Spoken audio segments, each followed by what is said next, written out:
Hello traders.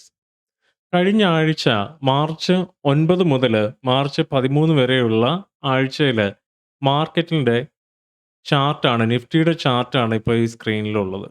ഇവിടെ നമുക്ക് market 9-ാം തീയതി ചെറിയൊരു അപ്സൈഡ് കൺഫർമേഷൻ തന്നു.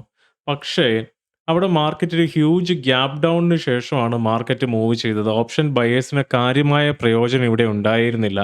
കാരണം എന്ന് പറയുന്നത് ഇന്ത്യ വിക്സ് 14% കൂടി 22 വരെ എത്തിയിരുന്നു. അതിനുശേഷം മാർക്കറ്റ് വലിയൊരു ഫോള് തന്നെ ഉണ്ടായി. ഇവിടെ 24,200 നിന്നും 23,116 എന്ന് പറയുന്ന ഒരു ലെവലിലേക്ക് 1,150 പോയിന്റിനടുപ്പിച്ച് മാർക്കറ്റ് ഡ്രോപ്പ് ചെയ്തു. അതായത് -4.8%. കഴിഞ്ഞ ദിവസം നമ്മൾ അനാലിസിസിൽ പറഞ്ഞ എല്ലാ സപ്പോർട്ടുകളും ബ്രേക്ക് ചെയ്താണ് മാർക്കറ്റ് താഴെ വന്നത്. കഴിഞ്ഞ വെള്ളിയാഴ്ച നമ്മൾ പറഞ്ഞിരുന്നു 23,221 എന്ന് പറയുന്ന ഒരു ലെവല് ഇവിടെ വരാനായിട്ടുണ്ട്. അത് കറക്റ്റായിട്ട് അവിടെ മാർക്കറ്റ് വരികയും ചെയ്തു. കഴിഞ്ഞ ആഴ്ച ഓപ്ഷൻ ബയേഴ്സിന് 2 ദിവസമാണ് ക്ലിയർ ആയിട്ട് മാർക്കറ്റ് നമുക്ക് തന്നത്. ബാക്കിയുള്ള ദിവസങ്ങളെല്ലാം ഓപ്ഷൻ സെല്ലേഴ്സിന് വേണ്ടിയിട്ടുള്ളതായിരുന്നു.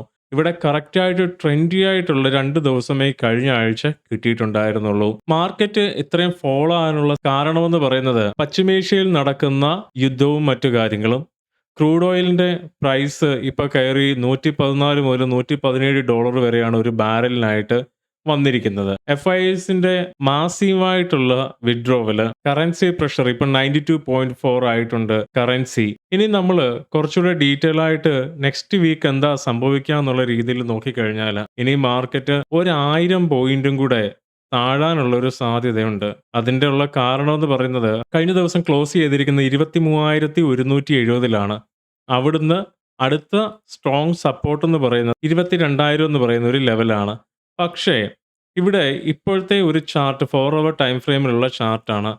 ഈ ചാർട്ടിൽ മാർക്കറ്റ് നമ്മൾ അനലൈസ് ചെയ്യുന്ന സമയത്ത് വളരെ സ്റ്റീപ്പായിട്ടുള്ള ഒരു ട്രെൻഡാണ് ഇവിടെ വന്നിരിക്കുന്നത്.